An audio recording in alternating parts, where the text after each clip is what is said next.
Yes, I know. Not original. But you know what? I have my own ideas, and I wish to throw my hat into the ring. To be honest, if my list was just composed of characters that everyone else wants, then I wouldn't have made this list. I could very easily just bring back the demands for the Smash ballot and say King K. Rool, Shovel Knight, and Shantae should be in the game. But as Gara says, that would be too easy and too boring. That rule also goes to any character that was cut in Smash 4. So sorry Wolf, you're not on this list. If it makes you feel any better, I think you absolutely need to be in Smash 5. One last disclaimer, this is a wanted list, meaning it isn't solely based on who I think has a good chance of being in the game. I like having fun with my work.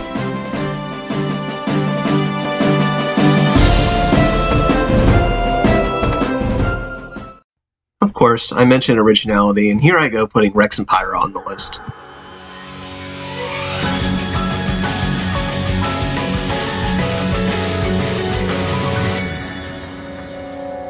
These two fall into the small subcategory of being on both my wanted list and my predictions list.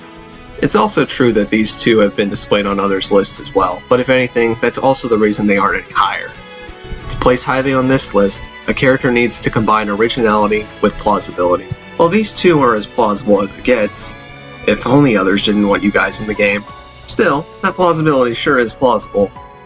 Since Xenoblade has become a mainstay franchise for Nintendo, it would make sense to have more representation in Smash Bros. Shulk's Monado by itself ain't gonna cut it. I haven't played Xenoblade 2, and I really don't wish to know anything about the game as I plan on getting to it, whatever year I manage to beat the first game in X.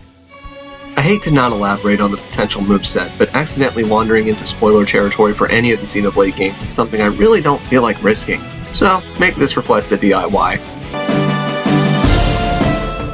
Okay, fine, I'll elaborate.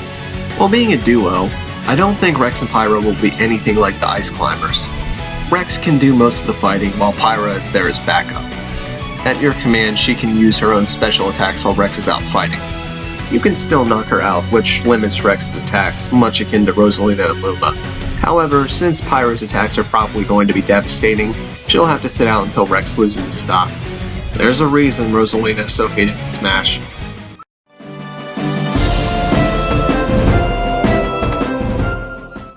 Show of hands, who's heard of Sin and Punishment Star Successor?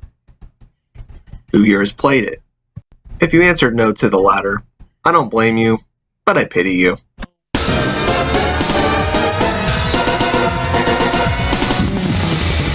Issa is one of those characters that I once smashed mainly to serve as a promotion toward his game. Seriously, if you have a Wii, you owe it to yourself to... okay, I'm not going to gush over his game anymore. Anyway, Issa would be a very simple character to add to the lineup. Basically, he wields a gun that he can use as a blade, so he would have long and short range covered. I would say his attributes would be rather balanced. Above average speed, below average knockback, average weight, and high damage output. So yeah, he would feel a lot like Pit, but we're way too far into the series to have another Ganondorf situation. His special moves would also be rather simple. You spend most of the time in Sin and Punishment in the air, so he would most likely have a very high recovery. As for his neutral B, he will use his charge beam similar to Samus's charge shot.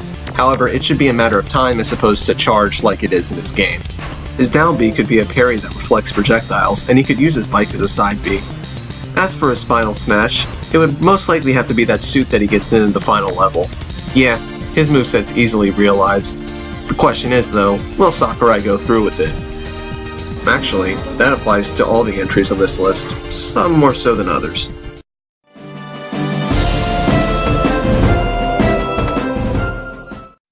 Ah, Pikachu. No matter the incarnation, it just always turns out to be so cute. I mean, just look at the likes of Pachirisu, and oh my god! I want one. I also want it in Smash.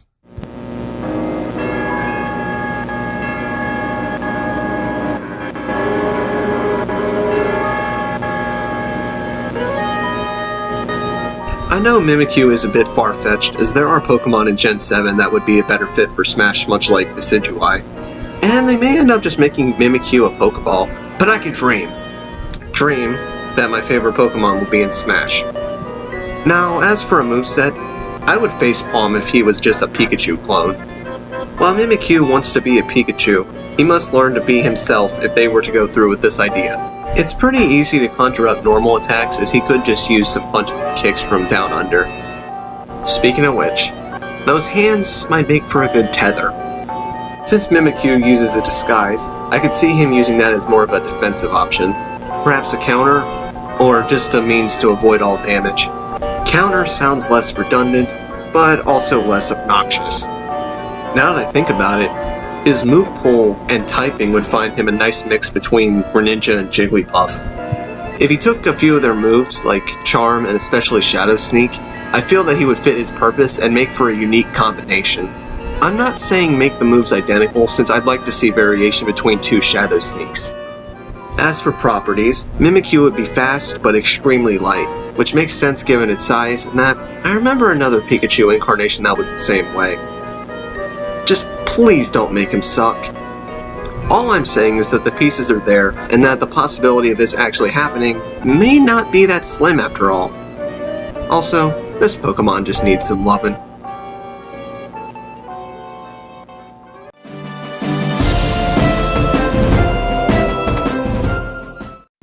Hey Sakurai, you picked the wrong Dark clone.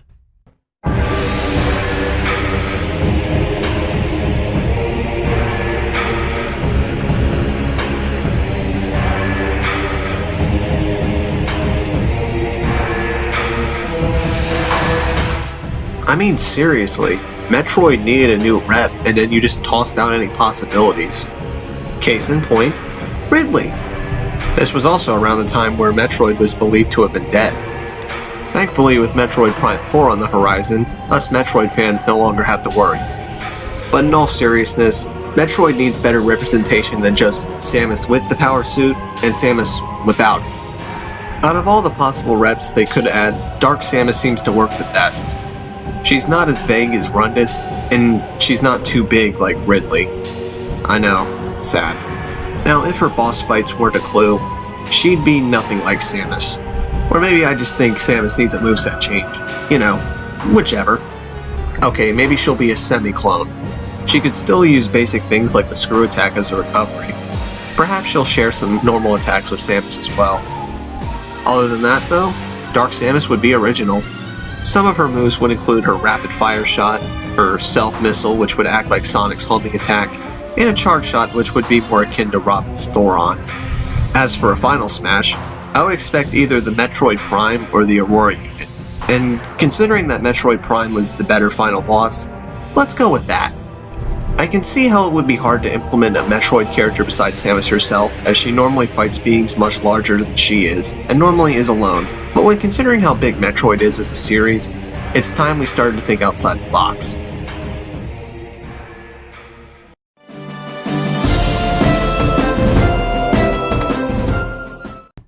I'll be completely honest with you guys, I'm not big on the No More Heroes series. The first game had great combat, but the overworld and the fact that you had to pay for the next level really killed my fun. The second was better as it ditched the previously mentioned killjoys, but it had its own problems like Shinobu and the atrocity that is the final boss. I must say though, I really liked Travis as far as main characters go.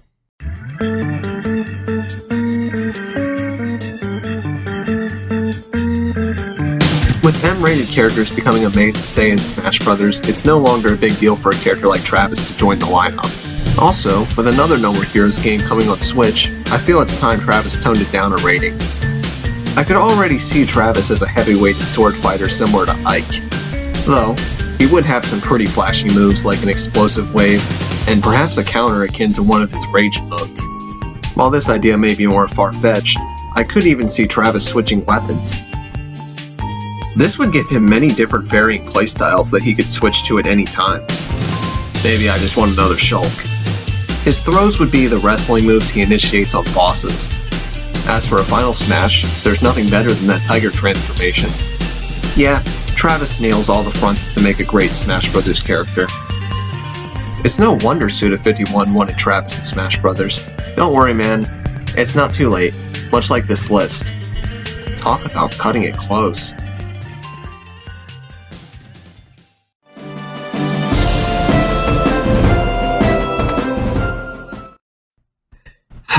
Gosh, I hate myself.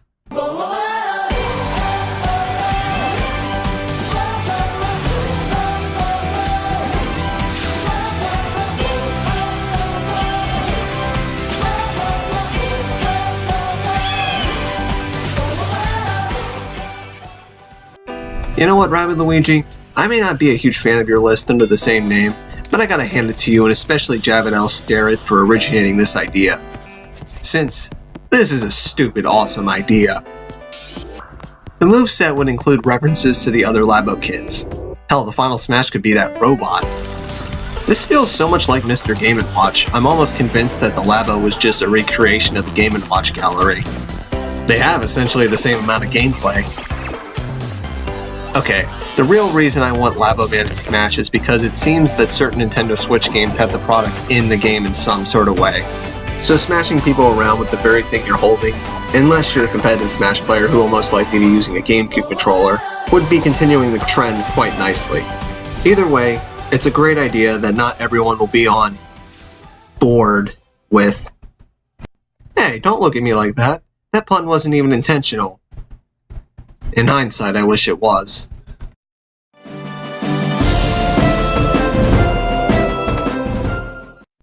You know, if 12-year-old me saw the lineup for Smash 4, he probably would have cried since a certain someone was not in the game. If I were to make this list upon the announcement of Smash 4, this next character would be my number 1. And so, the character that passed me once in Smash Bros. More than any other is...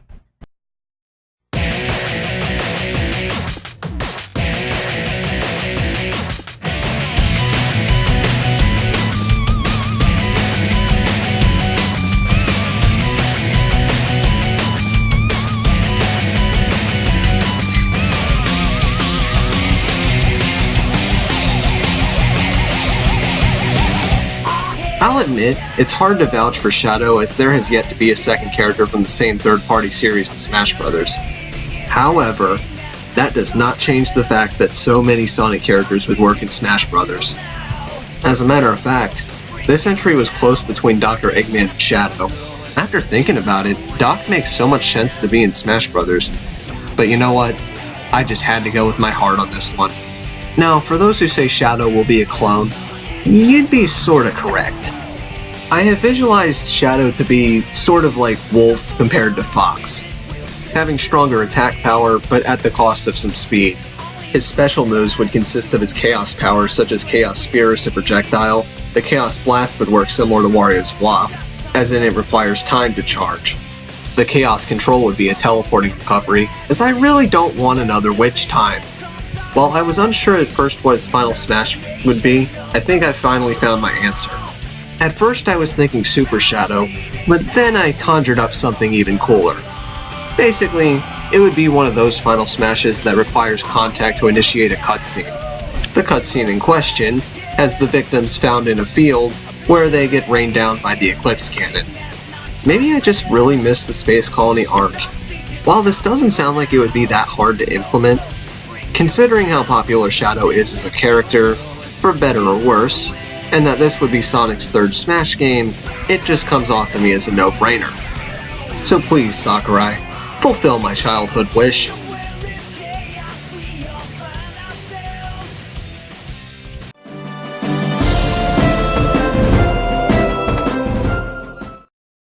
Going from the character I originally wanted in Smash Bros. To arguably the most far-fetched choice I've ever had. This next character has very little relevance to Smash Bros. Or even Nintendo. Hell, he hasn't even appeared on a Nintendo console. But if Cloud can storm his way in, Hajime can shoot his way in.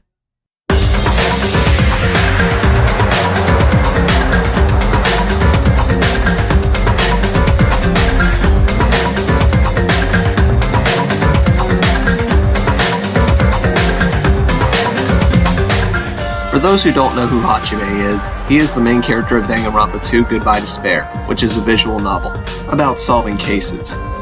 For those who do know, may wonder why I didn't pick Makoto Naegi from the first Danganronpa. Well, I just think that Hajime is a far better main character and has more to work with. Anyway, I would advise that a lot of you who have not played Danganronpa 2 to skip to the next entry, as this is not the kind of game you want spoiled. Diving into his moveset is spoiler territory. Alright, Hajime would work a lot like Phoenix Wright did in Marvel vs. Capcom and Villager in Smash Bros., where he would have unconventional moves that would require improvisation to make. From what I've gathered, Hajime would be a projectile character. For starters, he could shoot truth bullets at high speeds. Similar to Pac-Man's bonus fruits, he can choose between different bullets to fire, each having different properties. Aside from that, most of his moveset can be taken from the executions and important features of a case. He could use the meat on the bone as a close-ranged knife. Perhaps he could summon some butter and flour missiles, or maybe a rope that he can use as a grab. He could even use the Gungnir spears. His final smash would be that Super Saiyan mode he does at the end of the game. Or maybe that final attack Monami does. Yeah, if you couldn't tell, I'm just tossing out ideas. But that only proves my point. Hajime would require the full extent of the imagination to work. With that, it probably is a lot to ask from Nintendo and HAL, but it's not as unlikely as you might think. As a matter of fact, Chunsoft developed the Pokemon Mystery Dungeon games. This gives Hajime a slim chance that I honestly won't be angry with if it isn't followed through, but if this were to happen, just... wow.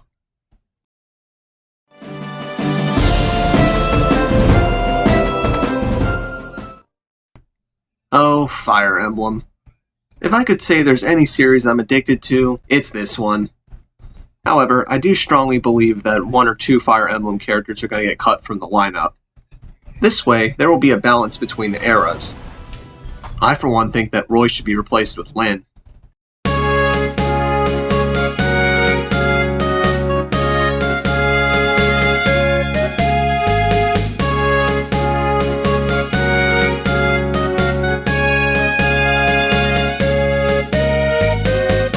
You know, I probably just pissed off so many Roy fanboys.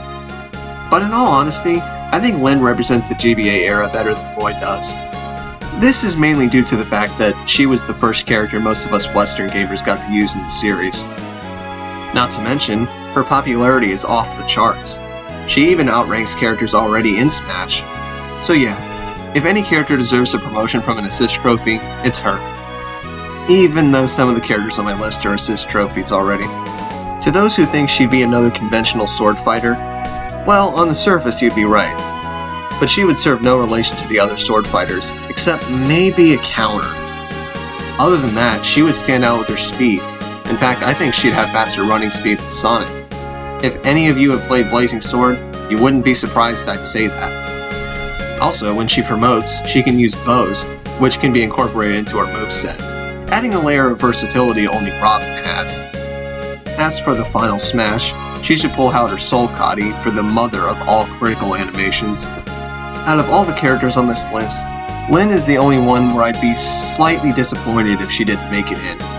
It may not be the original pick, but hey, even I have popular opinions. However, there is one character I would like to see in more than Lyn. I know, somehow it happened.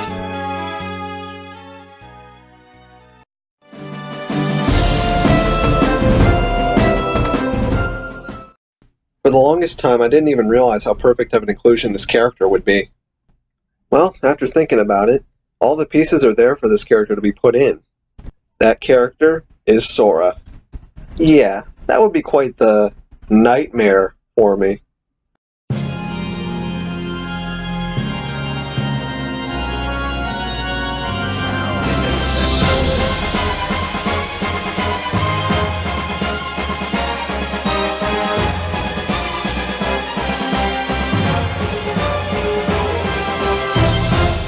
Some of you are probably surprised. Some might even be giving themselves the biggest of face pawns for not thinking of this sooner. Don't worry, the latter of which is me.